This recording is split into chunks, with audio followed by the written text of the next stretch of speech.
Hi, I'm Harriette. This is Ellen Berry. My name is Harriette Davis, and I work for Legal Services for Prisoners with Children. I'm the Family Project Coordinator there. I would like to thank Carolyn and Lauren for allowing me to be a part of this process and part of the advisory committee, and just for having me here. I'm the mother of 3 adult children and the grandmother of 9 plus. I'm a registered nurse and a formerly incarcerated woman. Woo! All right. My story is much like the women's story that you saw earlier on the screen. I was pregnant when I was in prison, and I was shackled while I was taken to and from the hospital in my appointments, and when I was in full-term labor, and during my delivery, and the doctor insisted that the leg shackles be removed. I met Ellen Berry, who is the founder and was the founding director of Legal Services for Prisoners with Children. When I was in prison, she was then an attorney, and to help me be able to be in a program for women with their babies. And she has been my friend and mentor, and we've just been working together for over 30 years. So I just want to share that, because Legal Services for Prisoners with Children has been working in the area of families who are impacted by the criminal justice system, and women and their children. And I just wanted to stop a minute, and I know that people have said, and we've mentioned the issues about race and things like that, but I just want to really take a moment and for us to really think about what brings us here, and that really is racism and classism and sexism and oppression, and what our system actually does, and why we really put people in prison and in jails and lock people up, and who those people really are and why they're there. And it's not just because that people break laws. It's not just because of that, because there are a lot of white, rich people who break laws, okay, and men. But could you get me a tissue? So just to stop and think about that. So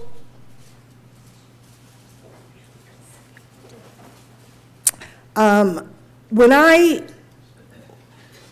got out of prison, I worked with Legal Services for Prisoners with Children and Ellen, and we did a lot of work, helped to found the National Network for for Incarcerated Women, and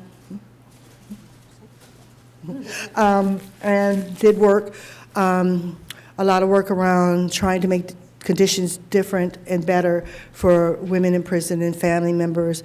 And after being shackled in prison, I knew that I never wanted for anyone else to go through that.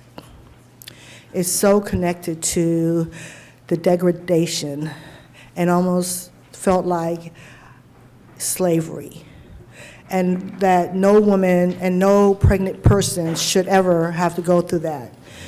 So LSPC set out with some other organizations, ACLU.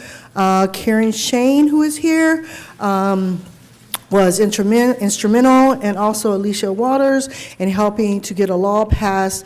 The fight began in 2005, and I think it was finally enacted in 2008.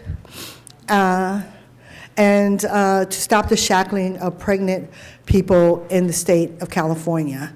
Now, I'm using the word shackle. Some people have told me that that's, something about you shouldn't use shackling or you should do this, I'm using that word. That means to me anybody who is tied up and restrained, around their wrists, around their bellies, around their legs, any of that, that's shackling to me. So you can argue about that with somebody else.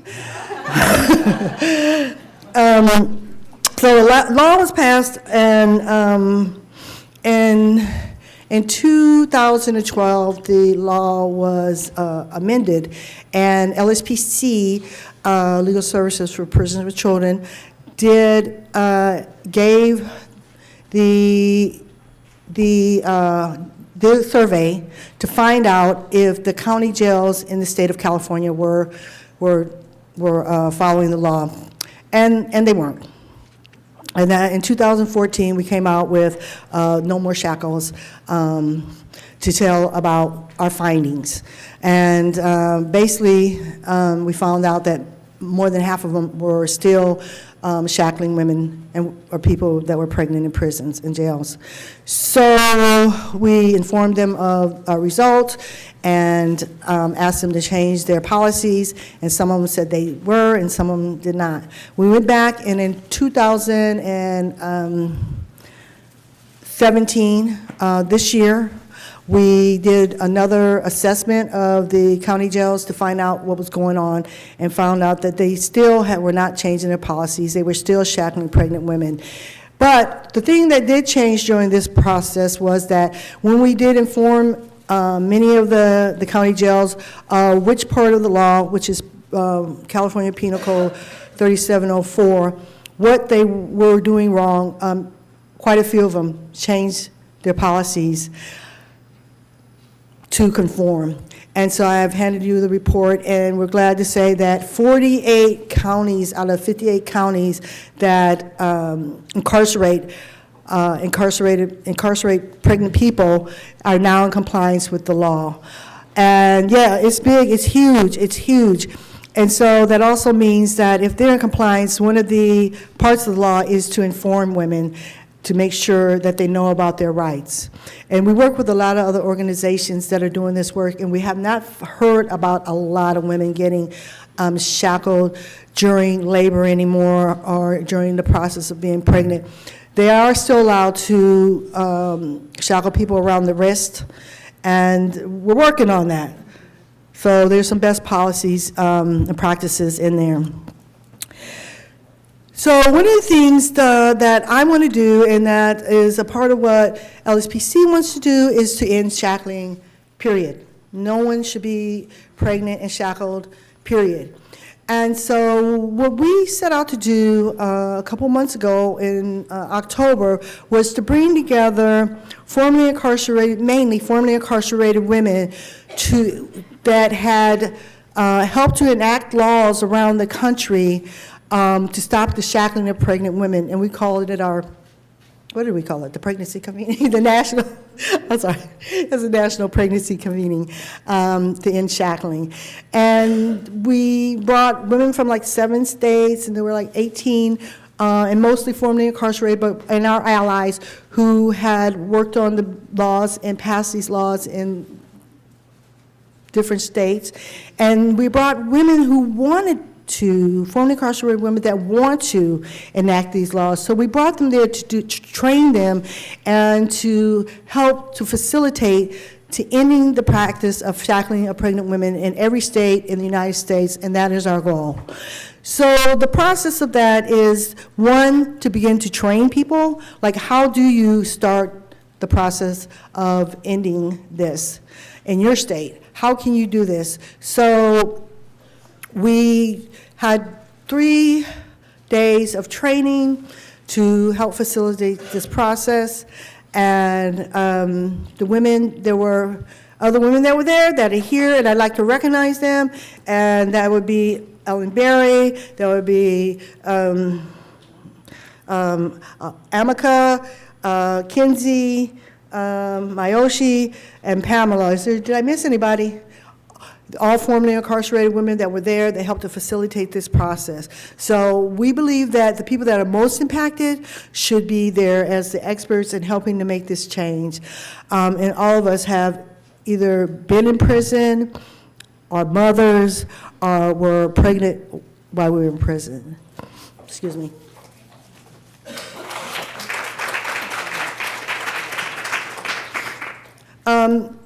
So that was the first part of it. The second part was to facilitate the Incarcerated Pregnant Persons Bill of Rights.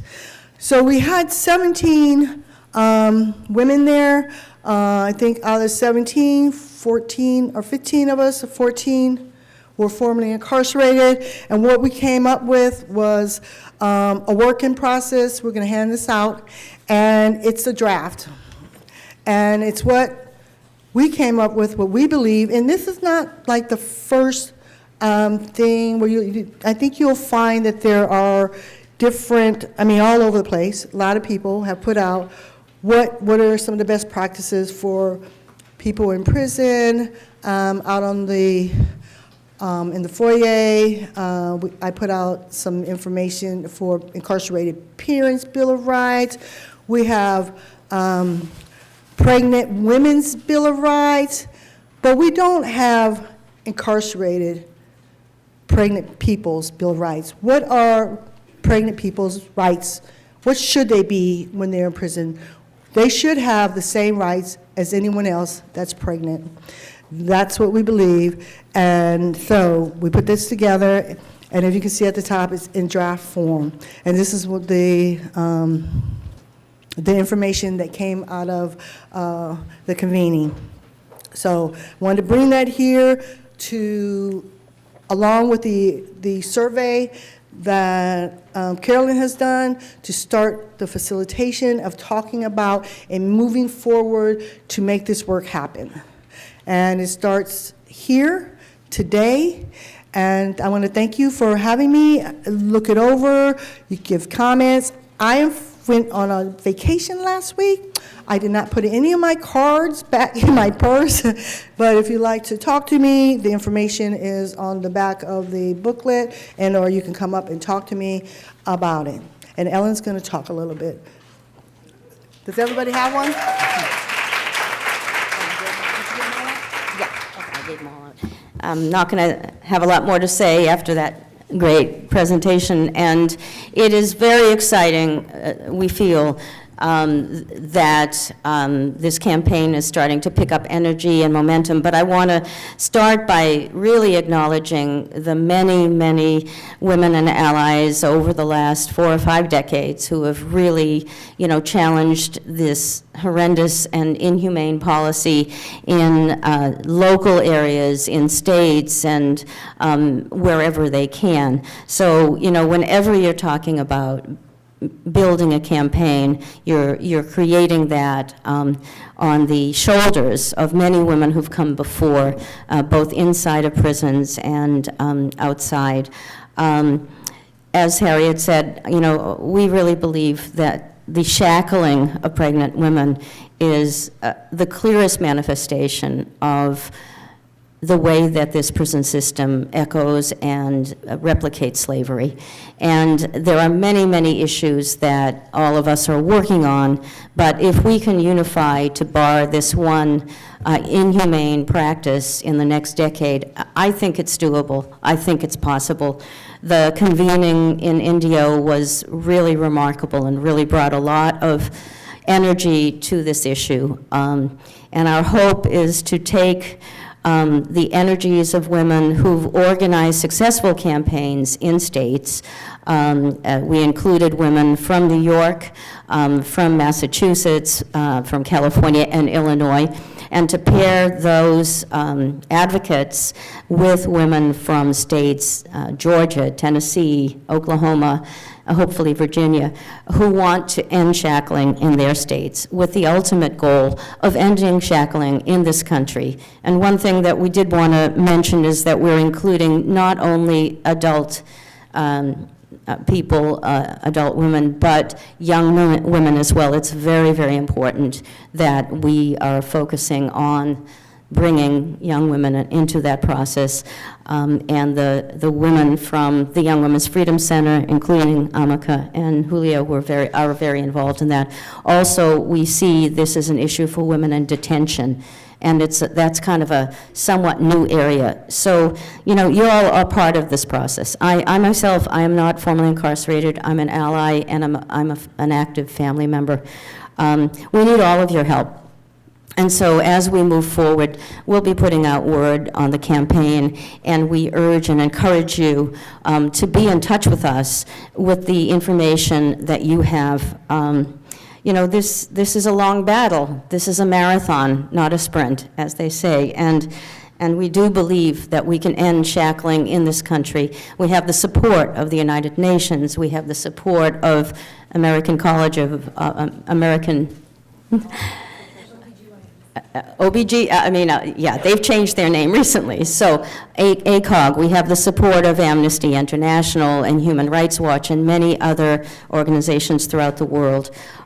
So we're excited about this process. We want a combined strategy of community organizing, legislation, and litigation to end this inhumane and racist practice. Thanks.